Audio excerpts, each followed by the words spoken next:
morning, everybody. Happy Thursday. It's Thursday. Just one more day, and that's it. So, yeah. I'm excited about my Christmas vacation. I've never been so excited about a vacation in my life. I usually don't take them, but I'm excited about this one. Anyway, so is anybody going to see Star Wars tomorrow? I'm going to see it. I bought my ticket and I wasn't paying attention, and I picked 8 a.m. Friday instead of 8 p.m. Friday. And I just didn't. Usually movies are not at 8 a.m. So when I saw 8, I was like, oh, great, because it was like almost filling up. Then when I looked at my ticket, I was like, oh my God. So, when you're focused on something, you're determined, to make something happen that you want to happen. Well, I was determined to see it on the 20th, since it comes out on the 20th. So I picked a 1:50 a.m. showing, because it doesn't fall between my work hours. So we'll see how that works out. 2 o'clock in the morning. Anyway, so today I am talking about, what am I talking about? I'm talking about, how to help people. Yes, how to help people, the proper way to help people. How to help people. That's what I want to talk about. Understanding how to help someone, you have to understand how the Creator helps. You have to understand how the Creator helps other people. Or I should say how the Creator helps His children. We have the ability to help but only in the way that the Creator helps. So, how we, like with homeless people, we throw money at them. And sometimes we have to understand we're not always in the position to help in the loving way that we are meant to help, that we are supposed to help. Now, when I say supposed to help, I mean through the lens of the Creator, how the Creator sees help. That's how we have to understand it. That's how we have to look at it. And that's how we have to operate in that manner. We must, and this is part of the narrow path. This is part of having a happy life. And this is one of the ways, learning how to help people properly, the loving way, is a way to stop incurring karma for yourself. Because every time we violate any of the universal laws, we violate ourselves. So it's like if we violate the law, we violate ourselves. No different than, No different than if we violate a man-made law and we're caught, we violate ourselves because we have to pay the ticket. That means that's money coming out of our pocket. That's not towards something that we desire to spend money on. We can be locked up in jail, meaning we take away our freedom. And that's all because of our choice. Because we know what the laws are, and we go against them. The problem with universal laws is people don't know what they are. And because we don't know what they are, for the most part, we end up violating them all the time, experiencing the consequences all the time, and never know that that is the process that's happening all the time. This is, most people will, chalk it up to be like, that's just life. Life is just full of problems. Life is full of pain. You just have to push through it. You just have to deal with it. It's just part of life. But it doesn't, yes, it is part of life, but it doesn't have to be part of life. Nothing has to be what it is. It is only what it is because we make it that. That's the only reason why it is the way it is. Oh, look at these birds. So anyway, yes, there is a proper way to help people.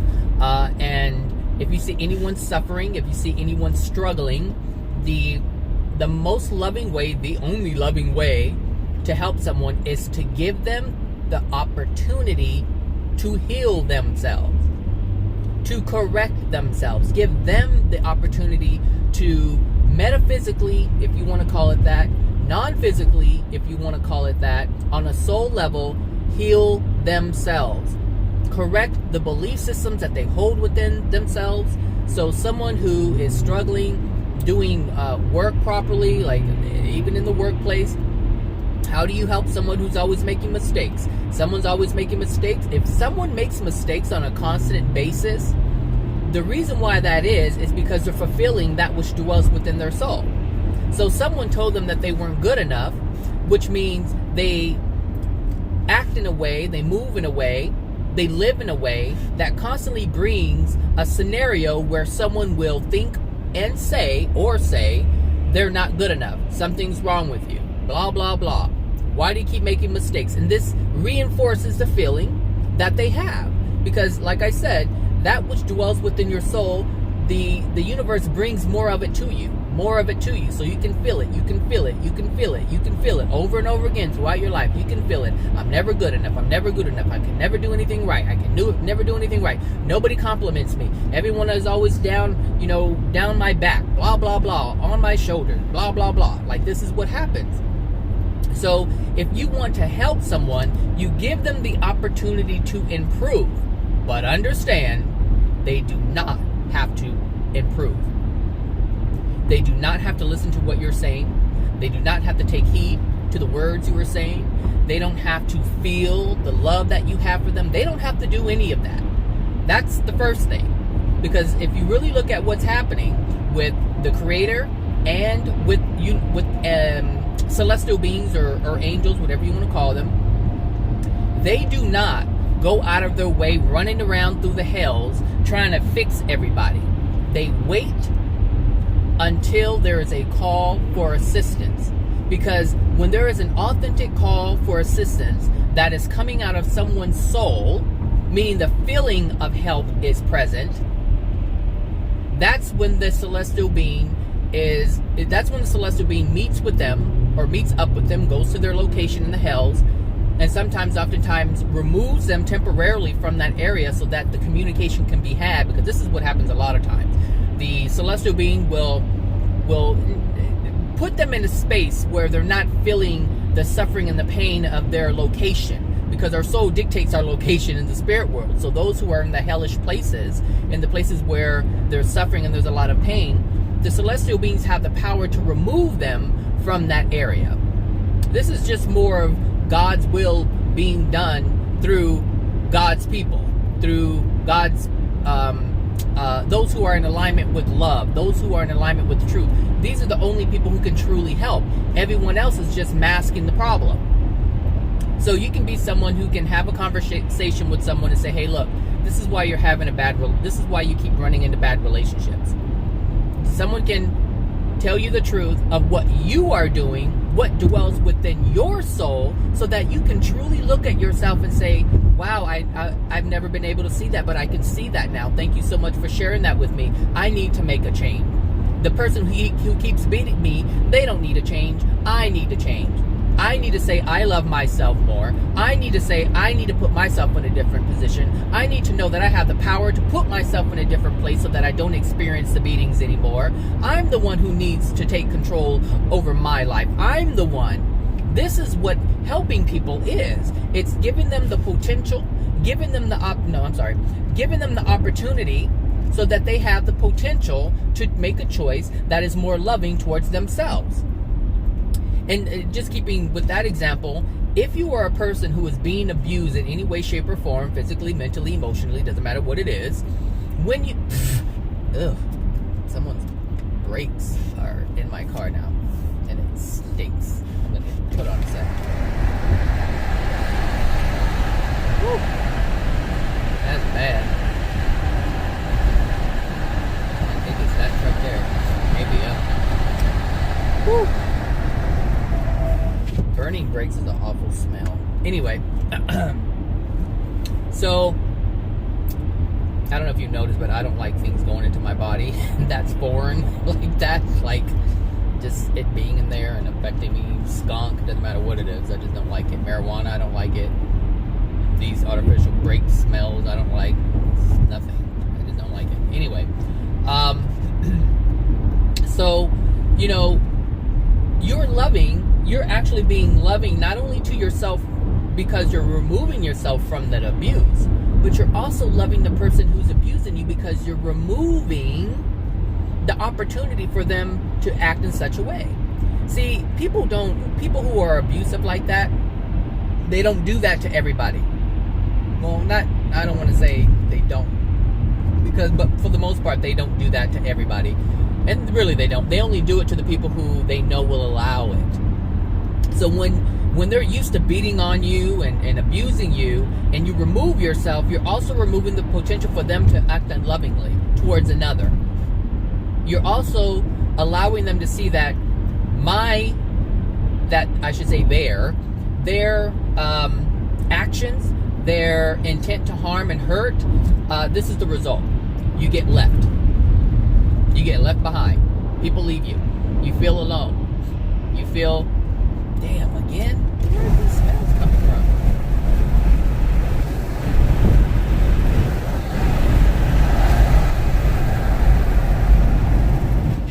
I have my vent on fresh air, so obviously everything from outside comes inside, but I get too stuffy if I don't. Anyway, but you're helping to remove the potential, the opportunity. As long as you stay there, you create the opportunity for them to stay. Are you responsible? Partly. Absolutely. Are you responsible for someone beating the hell out of you and tearing you down mentally, emotionally? Absolutely. You're a cooperative component. We're all cooperative components to something. We're all cooperative components. I'm putting on my chapstick and trying to see, calculate getting in this lane.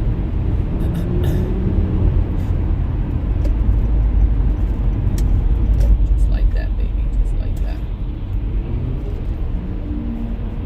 Oh. Come on, get in there. Great. I saw you. Oh shit, here we go. LaPorte's trying to race the truck. Too much, people. Y'all doing too much. Too much. Mercedes, Dodge, Porsche, they all trying to do it. Do it, baby. Do it. Whatever your consequences are, or whatever your consequences are. So anyway, yeah, you are part of it. Absolutely. Absolutely. I'm part of it. If someone's abusing me and I don't say something, I'm part of it. I'm part of it if someone's abusing me and I hate them for it. I'm part of it, because understand that hate that you have towards the person because they're treating you that way is calling more of it to you. Because hate calls more. Well, let me just say this. The emotion you send out causes you to have experiences to reinforce that motion, to have that emotion again. That's it. If you put out love, love will come back to you. Experiences of love. I was like, I put the brakes on it. I was like, you know what? I understand. I'm calling this to me. I also understand that what they're doing is going to happen no matter what. Like, I can't change them from being them, but I can change them from directing it towards me on an energetic level. I don't have to cuss them out. I don't have to tell them leave me alone. I don't have to do all that, because 9 times out of 10 people are looking for some type of response. And what I started to do was not responding. I stopped resisting. I remember my supervisor, my director, she just had it in, for me. And one of the reasons why she did is because she made advances towards me of a personal nature, and I rejected them. And ever since then, she has just been like, just on it, just always picking and trying to find ways to use her authority to boss me around, because that was her only way to control me, because she couldn't get what she wanted to begin with. So, I mean, she was into black guys, that's fine, whatever. She had one before she, tried to hit on me, and then she ended up marrying one after she hit on me. So it was, it's just her thing. And I get it, but she was angry because she didn't get what she wanted. And that's fine. But what I'm saying is, she would always find things to like, we need this report this day early. Oh, we need this report this day early. And then when it couldn't get any earlier, she was moving the times. Oh, now it's due at this time on that day. Now it's due at 2 hours earlier on that day. Like, she was always moving the bar. And that's fine, because I can work with anything. I told you, I am completely capable, and there's nothing that I can't do if I don't put my mind to it, if I don't put myself into it. And it's like, at some point she had to stop. At some point she wasn't going to get any resistance from me, because I was just going along with it. This is what you want? Fine. You're the director, you call the shots, this is what you want. It wasn't unethical. It wasn't immoral that I was doing. So I'll do it. You know, I'm completely capable. And this is what you have to do. You have to stop resisting. Stop resisting, because people who are angry want resistance. They want the fight. That's how unhappy and angry they are. They need to release the anger some kind of way, and so they do things to you in order to trigger you in a response that would cause them to have a fight. But you can't release anger if there's no fight. If you don't engage in the fight, then there's nothing to be had. There's nothing to be had. Hello? You know, so this is, you know, it's important to understand your role in everything. Because you are playing a role. You may not know the character you're playing. Oh, but you're playing the character. You're only focused on what you're receiving, but you're not focused on what you're putting out. And we have to be conscious. We have to be mindful of this. We have to be aware of what we are doing. We're so focused on what everybody else is doing, we don't want to see what we're doing. This is the problem in the world today. Oh, this bitch did that, and that asshole did this, and he did this, and she did that, and they're doing this, and they're doing that. And we go so far as to focus on what other people are going through, and we're not even involved. Well, he said this to her, and he said this to her, and she said this to him, and it has nothing to do with you. But since you involve yourself in that energy, you get frustrated. But understand, the only reason why you're involving yourself is because you want to release the frustration. The frustration that already dwells within you. This is just an opportunity for you to release it. It's a way to delude yourself as to what is really going on within you. You're not fooling anybody but yourself.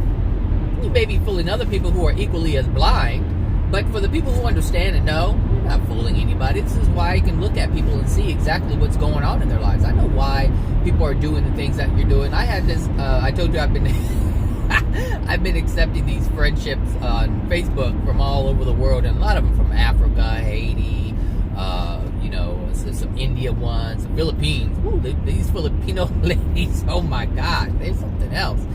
But anyway, you know, they're coming in, and this one guy's like trying to do, you know, small talk and saying things like, oh, I want to be your friend. I want to be part of, you know, I want to be a close friend and part of your family. And anytime anyone doesn't know you and they're coming up with they want to be a part of your family, they're being a leech. They're trying to latch on to you, but there's a reason why they're trying to latch on to you. So it's like, how are you going to say I want to be a part of your family, and we don't even know each other? We've only maybe had about 20 back and forth lines on instant messenger thing on instant messenger. Is that AOL? On Facebook Messenger, you know, and then all of a sudden the real thing comes out. Oh, you know, I want to move to America. It's like, okay, I see it coming. I see all the opportunities this opportunistic person is seeing, because this is what's happening. They're opportunistic. That's it. They're just an opportunism. They're trying to get whatever they can. And I get it. I understand it. Which is why I'm not bothered by it. I have no desire to go into business with someone. This person's trying to say, oh, you know, look up this. This is really cool. It's in Germany. And, you know, I want to go into business so I can bring this to my people. And it's some medical device, you know, whatever. You've seen it before probably, where you hook up these little sticky things and these little electrodes, and you turn it on and it starts sending pulses through your body, and it's supposed to heal this and cure that and whatever. Do all these types of things, you know, build your muscles where you don't have to exercise, like all this stuff, whatever. I've seen it before. I know the scam that it is, which is why this person's buying into it, because they're trying to scam me. But that ain't gonna happen. That is not gonna happen. You will not. I will not allow myself to be caught up in that. You can do whatever you want. Like, you can attempt to con me, but I'm not gonna allow myself to be conned. That's the thing. I'm not going to say you're a bad person. I'm not going to say you're an asshole. I'm not going to say you're a crook. I'm not going to say you're a criminal. I'm not going to call you an opportunist. I'm not going to do any of that. I don't have to. You're already defining yourself as being that. I don't have to say anything. The only thing I need to do is make sure that I do not fall into the trap that you're trying to set for me. That's what I need to do. And that's exactly what I'm doing. This is how you live life. Who gives a shit about what anybody else is doing? Someone's trying to do something to you, hey, you just do you, boo-boo. You do you. You don't have to buy into it. When someone says something to you, and the person just messaged me right now. There's a 7-minute slowdown on California 110 in 3 miles. Well, I'm not going on 110. How about that? Yeah, let me take this thing off. I don't want that on my screen. So, you just have to, this is how you live life. You live life for you.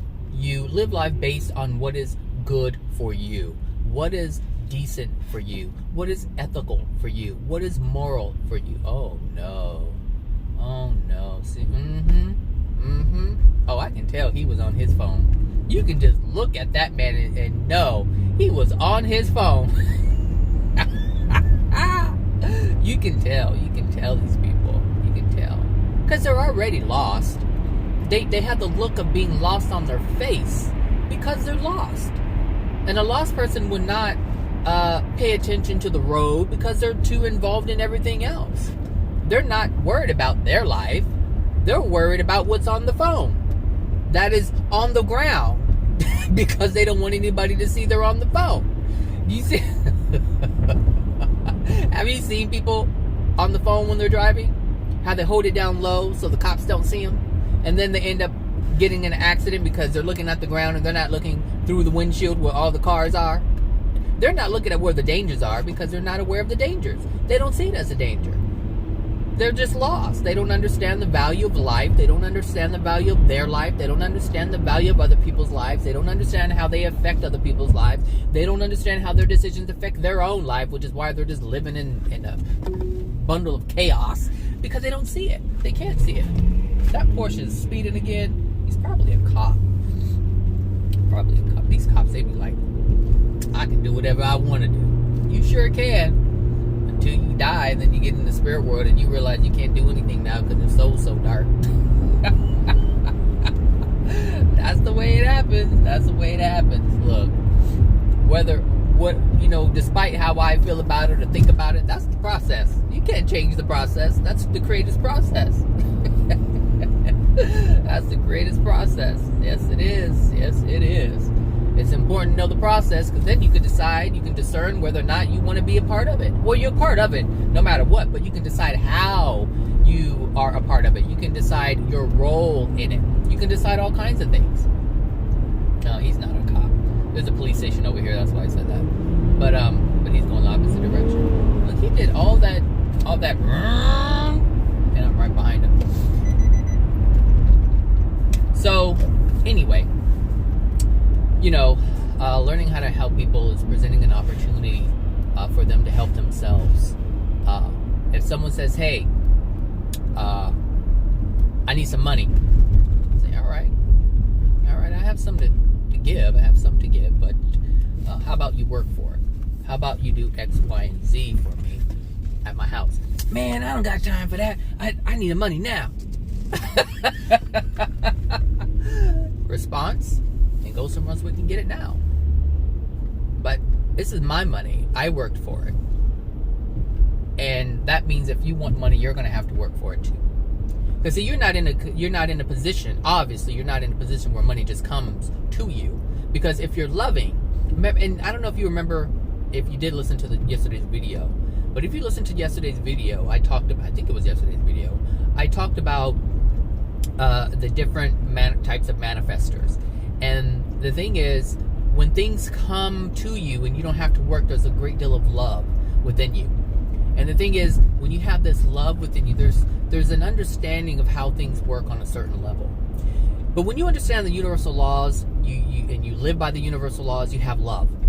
And that means you're not going to do something that's going to be a violation to yourself. Meaning you're not going to do something unloving because you understand what the loving laws are, and you're not going to violate those loving laws. So therefore, you're going to be in harmony with it. You're going to be in alignment with it, and you're not going to do anything that's going to compromise your well-being through this thing called karma. So, if someone asks you for money and you know they're in a position of scarcity, you're not going to just give it to them because you know they're not in alignment with that. if they were in alignment with it, they would be in a different place. Things would just come to them and they would be in a much different place than in the place of scarcity. This is why you have to see where someone is. You have to pay attention to where someone is in the moment. Where are these people in the moment? Because where they are in the moment will determine is determining how the universe is responding to them, and it should help you understand how you need to respond to them. But you have to understand the process. You have to understand the universal laws that are in place. You have to understand what's happening in the universe, the structure of the universe, the function of the universe. This is what needs to happen by you, because you're the one making the choice. You're the one making the decision. It's not anybody else's. It's not enough for me to know what the universal laws are when you're the one who needs to make a choice. When you're the one that needs to make a decision, you need to have the information to understand, to know and understand what you're about to do. What are the consequences of your actions if you take this action? This is why it's important to understand this stuff. Excuse me, I need some coffee. Hold on a second. I had breakfast, but for some reason it's like I didn't eat anything. What is that, tapeworm? Oh God, please don't have that. Oh, please don't have that.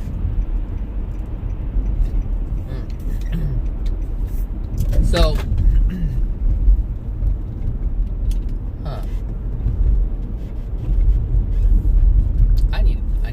I need to make sure I don't have a tapeworm.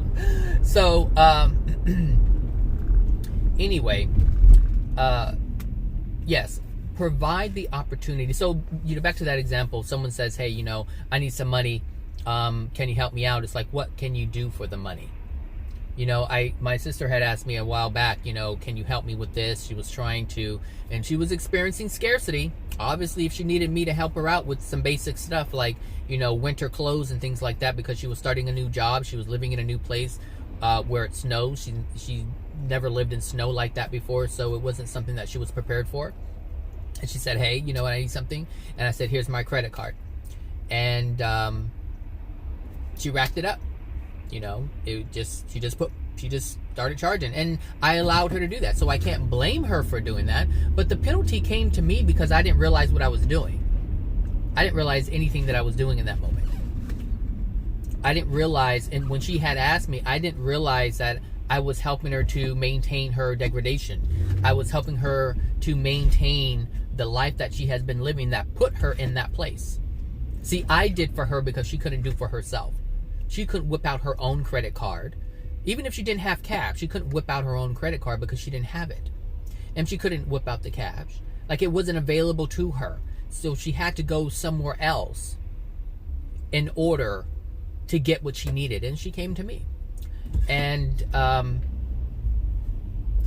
it hasn't been paid. It hasn't been paid. Back, I should say. It hasn't been paid back. And that's my penalty. That is my penalty. Anytime I've helped someone out, I've paid rent for people. I've paid utility bills, phone bills, blah, blah, blah. I don't do that stuff anymore. I used to do it all the time because I felt like I had the money, and so I had an obligation. A lot of people feel if you have the money, there's an obligation for you to give. But we have to understand, and this is one of the reasons why I truly believe, one of the reasons why wealthy people stay wealthy, because they don't live giving away their money all the time. So they're not violating anything, meaning universal laws. And I wonder if they know this. I don't know. You've heard of the Illuminati and how they know the secrets of the universe and all the brotherhood and all that stuff. This could be part of it, that they are aware of the universal laws and what not to do. This could be part of it. I don't know. But I know that there are a lot of rich people out there, and they don't go around just giving it away, helping people to ease their suffering. No, I don't see people doing that. Even Oprah will do this thing where she won't do something to ease someone's suffering, but she'll provide an opportunity. So when she was creating these schools in Africa, so she created an opportunity, but she didn't make anybody go to school. They chose to go to school. They chose to improve themselves. This is what I'm saying. Create an opportunity for someone to buy into themselves. Provide an opportunity for them to buy into themselves. Not into the illusion of having a bailout. We don't need a bailout. Ooh, these people be running in red lights. It says no turn on red. However, that sign is very, very faded. Anyway, yeah, but when you look at Oprah, she provides opportunities. Even when she did the giveaways, it was already set that the giveaways were going to be done, whether she's giving away cars, refrigerators, books, or makeovers. It doesn't matter what it is. She's not helping any one specific person. She is saying, hey, I'm going to do a giveaway. Whoever shows up, the universe is allowing those people to be in that place at that time to receive whatever is about to be given away. So it's not like Oprah's walking out and say, oh my gosh, let me help you here. Oh my gosh, you're suffering this cold, let me help you here. You ask them, hey, would you like? There's some people who will not accept anything from you. Oh, they are out there. I've run into, leave me alone, get away from me, I don't want anything from you. Rah, rah, rah, like Chihuahua. Rah, rah, rah, rah. And you have to respect that. You have to respect it. You can give the gift, but don't expect them to accept it. And this is why a lot of people get mad. Because, and this is how you know if someone is, or if you are doing something unlovingly. If you're doing something for the wrong reason. If you try to offer someone help and they refuse it, and you end up getting irritated or mad because they're being so ungrateful from your perspective, you're being unloving. And your action to help, it had malintent. It wasn't of pure intent. It wasn't of love. You did it because you wanted to make yourself feel as if you were contributing. You wanted to make yourself feel better. You wanted to make yourself feel good. And because they rejected it, you got mad because they didn't give you what you wanted. They didn't give you what you expected to get. This is how you can see if you're unloving. Because you weren't offering an opportunity. You were offering so that they would accept, hoping that they would accept, wanting them to accept, expecting them to accept. That's the only reason why you did it. You didn't do it out of love. Had you done it out of love, you would have said, okay, well, I offered an opportunity, they didn't want it, walk away. That would have been that. There wouldn't have been anything else required or involved about the process.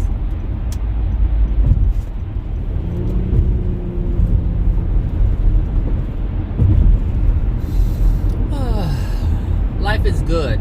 Life is always good. Even in its painful states, painful experiences, life is good. Because life is always teaching us something. I should say life is always attempting to teach us something. We don't always learn it. We don't always accept it. We don't always see it. And we don't always want to see it. But it's always there. The opportunity is always there. God always gives us the opportunity. That's what I wanted to point out. God gives us the opportunity to be the better version that we can be. A better version than where we are now. That's what God gives us every single day. At every moment, every second, there is an opportunity if we see it. Even if you see someone like in the workplace, I have learned so much just from watching other people be mean, angry, vengeful, spiteful people. I see it. I see the anger, I see the sadness, I see the pain, and I also see the result on the receiving end of others who are receiving that. I see it, and I learn how I used to be. I learn about things that still dwell within me. I'm learning, on my Facebook I put my advice for walking into 2020. And it's this GIF where this guy is doing the shh gesture and then tapping his ear like, speak less, listen more. And that really has been one of the things that has helped me is I just keep my mouth shut. And I listen and I look. I listen and I look. I listen and I look. And I see things that I didn't see before. And I learn from that. I try to make it on a soul level, understand it so that I feel it. Because when you're quiet and you allow yourself to feel, it's hard to feel something when you're in action. It's not until you sit in it and you really feel. It's like having a new car. When you, I don't know if you've ever bought a new car before. Maybe some of you haven't bought a new car before. Some of you maybe bought a used car. Maybe some of you have never had a car before. But when you buy a new car, it's like the moment that you enjoy it the most is when you're at rest. That's the moment when you enjoy it the most. Yeah, you could be poking around with buttons and you're learning, but you're focused on learning. You're focused on trying to understand how things work in the car. But when you just sit in it and you inhale and exhale, you're feeling in the moment what it feels like, and it feels so good. I remember when I bought this one. This was the first new car that I bought. My first car was an Acura Legend. It was used. The second car was a Nissan Altima. It was used. And the third car was a Nissan Maxima. It was used. And this was the first new car that I bought. And maybe that's why I like it so much, because there was no previous energy in this car, you know. And I remember when I got in the car, it just felt good to just sit in the car and you look around and you're at peace and you're taking it in. And you're not trying to figure out anything. You're not trying to figure out the radio. You're not looking at the dials or anything like that. You're just sitting in it. And that's the same thing about my house. You know, when this is part of all the law of attraction too. You know, how you feel. This is why they say, imagine yourself sitting in it and being appreciative of it. Because when you sit in it and you just picture yourself in that moment, it's that feeling. So maybe you have a favorite chair that you have at home. Maybe you have a favorite place that you sit in your yard, where you just feel at peace, where you just sit and you're at rest. And you're just relaxed. And it's that calm feeling of enjoying the environment that you're in, that you enjoy so much. That is the feeling, or that is how to feel in order to manifest. I know it's not part of the video, but that's or part of the title of this video, but that's how you do it. That's how you do it. It's that feeling. It's how you come up with that feeling, or come into that feeling, I should say. That's the feeling that brings more of it. That's the feeling that sustains it, because you're feeling appreciative. You're feeling gratitude. You're just feeling good that you're able to be in this moment.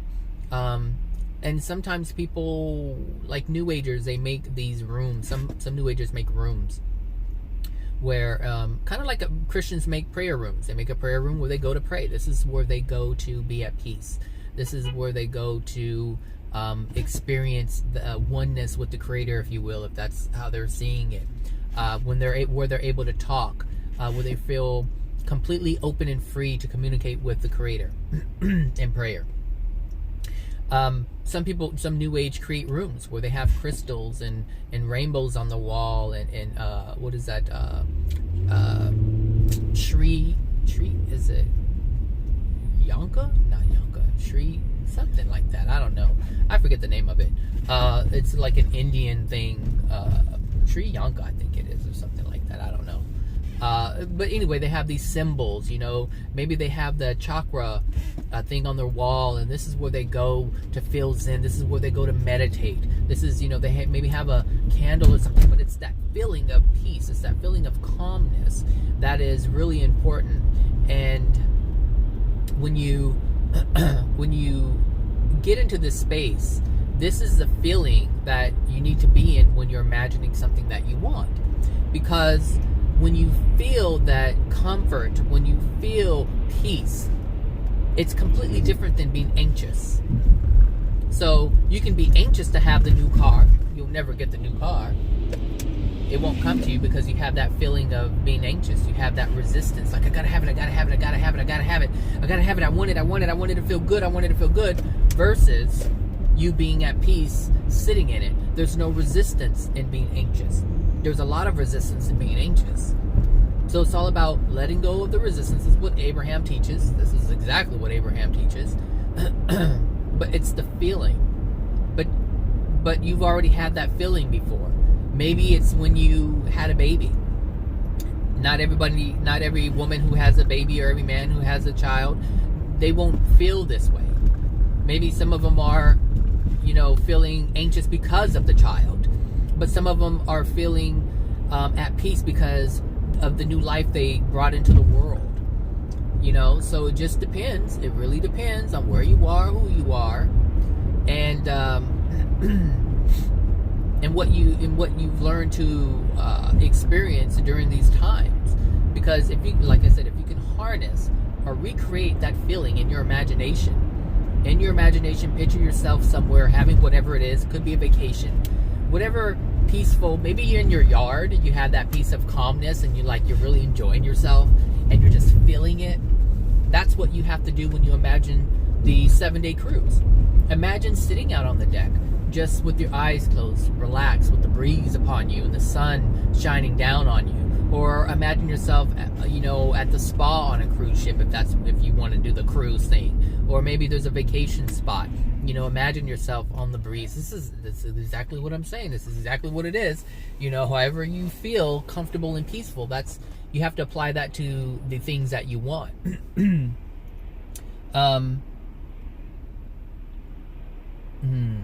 Yeah. But anyway, back to creating opportunity. If you want to help someone, you create the opportunity to say, hey, look, I have a way for you to make money if you want to make money. Never put yourself out. Never put yourself out. So if you need something, then you're looking for a cooperative component. You're like, hey, I need some work done. I have the money to spend.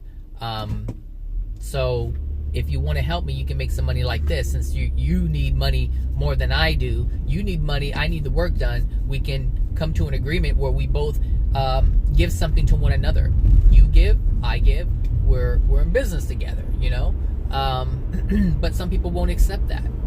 And some people won't accept, it's interesting, my aunt, one of my aunts, has some children, so I have some cousins who are really used to taking. And they're not the type to really, I don't want to say all of them, but there's one in particular who really doesn't want to do anything for themselves. And they're just so used to mom giving. And one of the reasons why this person doesn't want to do for themselves is because mom has been giving.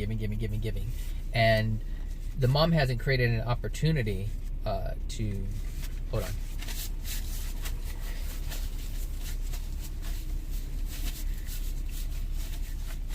The mom hasn't created an opportunity for that person to better themselves.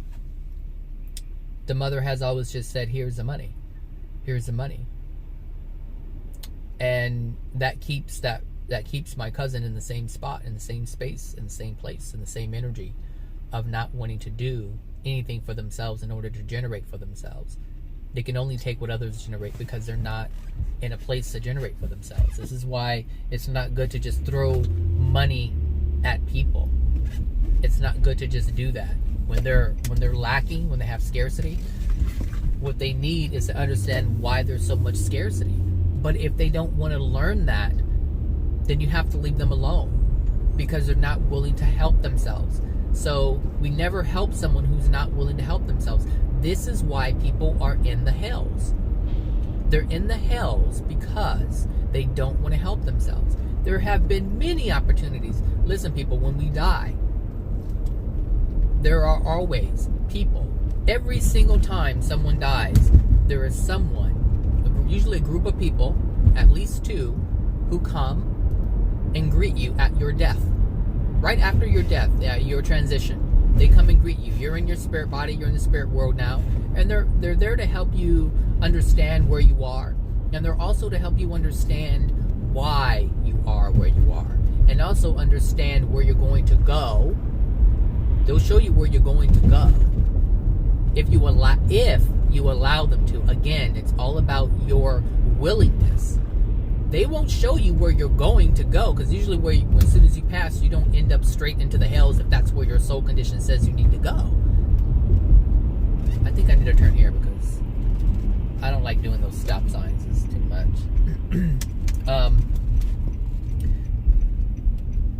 You know, they don't, oops, camera's all crooked. They don't force it. If you don't want their help, if you don't want their assistance, if you don't want the clarity that they are about to offer you, you don't have to accept it, and they never force it upon you. This is why you never force anything upon anybody.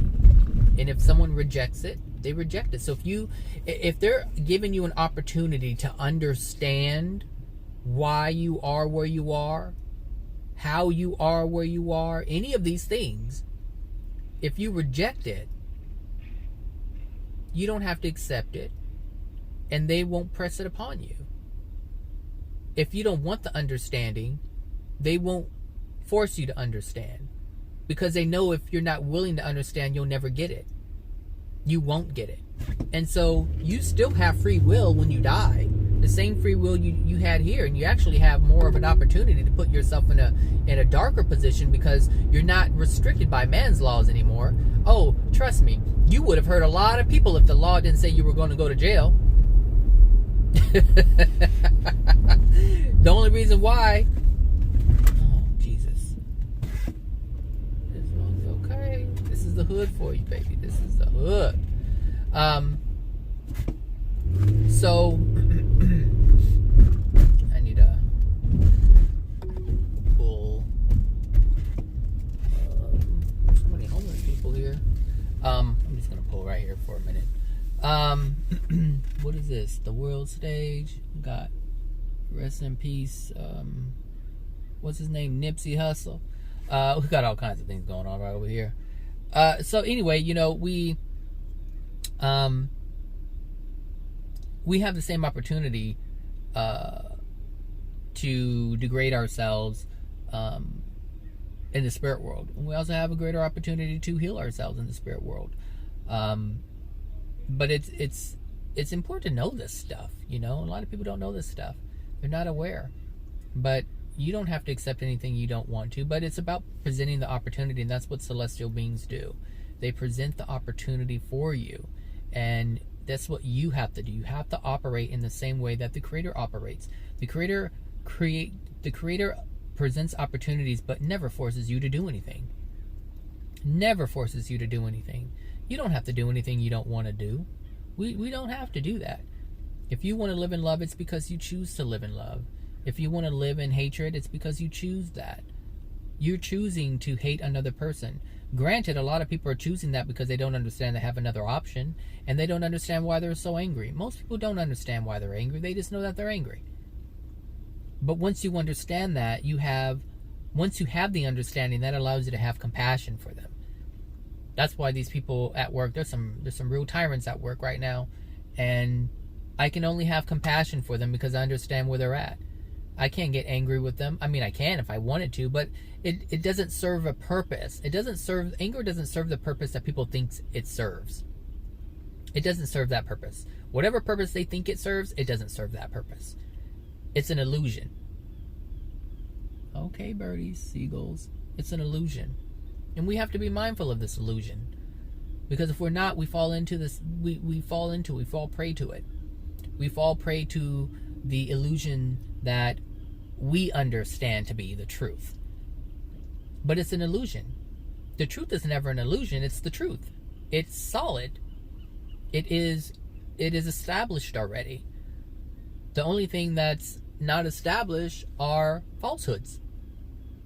Which is why the falsehood of being loved by someone presents itself when you feel the experience of pain after they said they love you. That's a falsehood. Even with your parents, they say they loved you, but they hurt you. They denied you. They rejected you. They forced you to do things that they want you to do, not giving you the free will that God gave you to live, to express. Express your free will.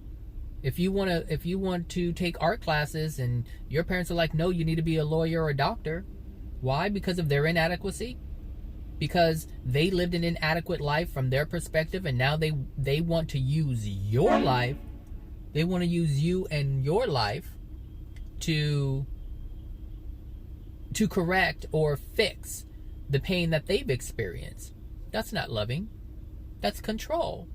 But you have to ask yourself, why are they trying to control you?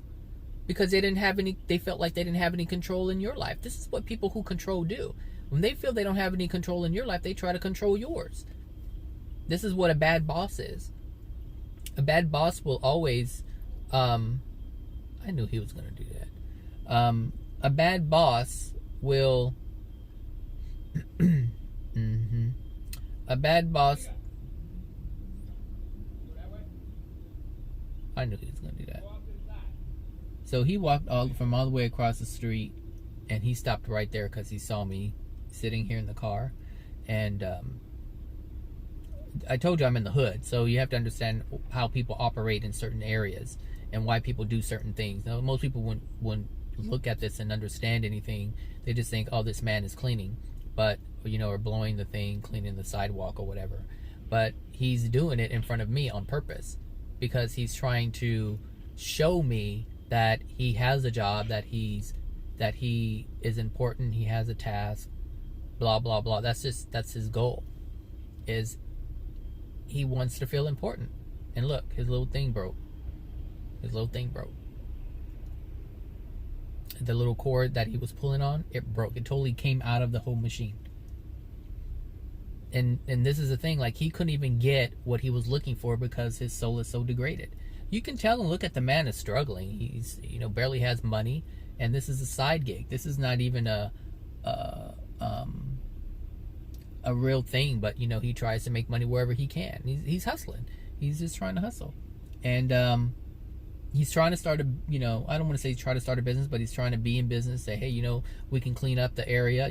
This is a like I said, a pretty poor neighborhood. And it's just understanding people. It's understanding why people do things. Like I said, this man, he wanted to prove that he has value, that he has worth, and that he has a job, because a lot of poor people don't work. So this is something big. But a lot of people do things, jobs, to prove something to others so that they can get something from someone else. Understand, a lot of people who choose their careers, they do it because it means something to someone else. This is why, like I mentioned with the parents who want their kids to be a lawyer or a doctor, they do it because they know how it looks to the world. A lawyer and doctor has been one of the highest career choices you can make. It carries so much respect from man's perspective. So it's like, wow, you're a lawyer. Wow, you're a doctor. Now there's other things. There's like engineers, things like that, who get a lot of recognition. There's a lot of different motivational speakers. There's more things that get recognition, but people do it for the recognition. It's the recognition of another person. And so this guy who saw me sitting in my car looked at me and stopped dead in his tracks and decided, I'm going to start cleaning here because I want to show you that I am doing something. And this is from his perspective. This is just from him. This has nothing to do with how I feel or think about it. But it's because we believe, or what we do is we project the greatness upon someone else. I mean, we project someone's perspective upon them. We project what we want to see upon the other person, so that we feel within ourselves that we are getting what we want to get from those people. I don't know if that makes sense. That was kind of weird, but it's interesting, people. It's interesting. But once you understand why people do the things that they do, it's very difficult to get caught up in it, because you see it for what it is. You see it for the truth that it is, and you also see it for the falsehood that it is. You see the truth because you see the falsehood, so it's not true. It is false. Anytime we do anything when we do something, we're trying to solicit a response from someone else. That's probably the best way I can say it. Every action that we do when we're not content and happy with ourselves, we try to solicit something from another soul. And the reason why we do that is on a soul level, because we don't have that feeling of worth and value. We try to solicit from someone else that worth and value. So when someone says, oh, wow, you do a good job, we feel great. We feel filled up. But that feeling great and being in that feeling of being filled up, that's what we need to do for ourselves. That's what we need to achieve for ourselves. And there was a time when I wasn't there, and I'm more there now than I have ever been. And this is why I don't care about anybody else's. And really, as a child, I really didn't care about anybody else's opinion when it came to doing a good job, because people used to call me arrogant because I used to say I know. They're like, oh my gosh, you do such a great job, and I'm like, I know, because I would look at my work and know that it was good work. I just knew it was good work. And so people would say, oh, you're arrogant, or you're conceited, or you're into yourself. It's like, because I saw my own value. So I always saw my own value, but over time I allowed others to chip away at that. So it's like I almost relied upon the compliments and the praise from others. But I remember as a kid, there was a time when I thought it was stupid when someone would compliment me. I was like, but you don't know how to do it, so how are you in any position to tell me? That's how I used to think. It's like, you can't do it, so what authority do you have to say that I do a good job when you can't even do it yourself? It's like, well, that's how I used to see it. It's like, well, who are you to, and really, that's the truth. Who are you to tell me that I'm doing good work? Good work is dependent upon my view of the work that I do. If you're an artist, you better not say, or you better not depend on someone else saying that you do good work. Oh no, if you're an artist, you're an artist. And whatever you create is magnificent. And if you're waiting for someone to say, oh wow, that's amazing, you got a problem. There's a problem. Because whatever you create needs to be beautiful. It needs to be magnificent, because that's what it is in the moment. Now, can you improve upon it? Absolutely. That just means you can make something else that is even more magnificent. So here he comes again. And he got a different little thing. He got a different little thing. See how he stops? Just pay attention. Pay attention. How he stops. Moves slowly. Looks over here. Yes, I'm looking at you. Look what I'm doing. I got a job. I have a task. I'm important. This is what it is. This is what it's all about. This is what it's all about. You probably didn't see him walking, but how he spends more time. It's just, it is what it is. People, it is what it is. There's nothing bad about it. It's just the way people are functioning. But it's important to know that people do function like this. It's important to know that. As I sit here smiling, because it is a really good feeling to know, to recognize people. And I'm recognizing him. That's what this is all about, is this understanding allows me to recognize souls, whereas before I didn't recognize souls. Before, it would have just been, oh, he's just a man cleaning the sidewalk. But I'm looking at him. I'm understanding him. I'm looking at his soul condition. I'm acknowledging him. That's what I'm doing. And that's what's important. You recognize other people for who they are in the moment, and understand, like I see the man, trying to do this work, and I understand that he doesn't have a high regard for himself. And so he's having to, look for other people to see that. But I understand that he's an amazing being. And I understand that we are all amazing beings. We're all amazing souls that incarnated and got some bullshit from our parents. I understand that. I understand that's the process. I can't be mad about it, but I understand it. I understand that each soul on this planet was made in perfection before they incarnated. So I have to know that I have to know the truth of it. I have to know that they are perfect. Even if they don't see it, even if they allowed the things that are in their soul to not see the magnificence that they are. I have to look behind it. That's what the Creator sees. The Creator knows. I did not create what is on the planet now. I created something completely different. But I have also imbued within the system corrective things so that everything can be brought back to its pristine condition, its perfect condition, back to perfection. It will happen. It may take a long time on the planet because people are not willing to see the things that I've talked about. They're not willing to see the truth of their magnificence. They're not willing to see the truth of who they are. They're not willing to see the truth of their ability. They're not willing to see the opportunities that are put before them that allow them to take action and change their lives and change the lives of others, in a positive direction. I get it. and you'll be better off if you get it too. All right, everybody, that's it. I hope you guys have a wonderful Thursday. I will talk to you guys later. And yeah, that's it. Bye now.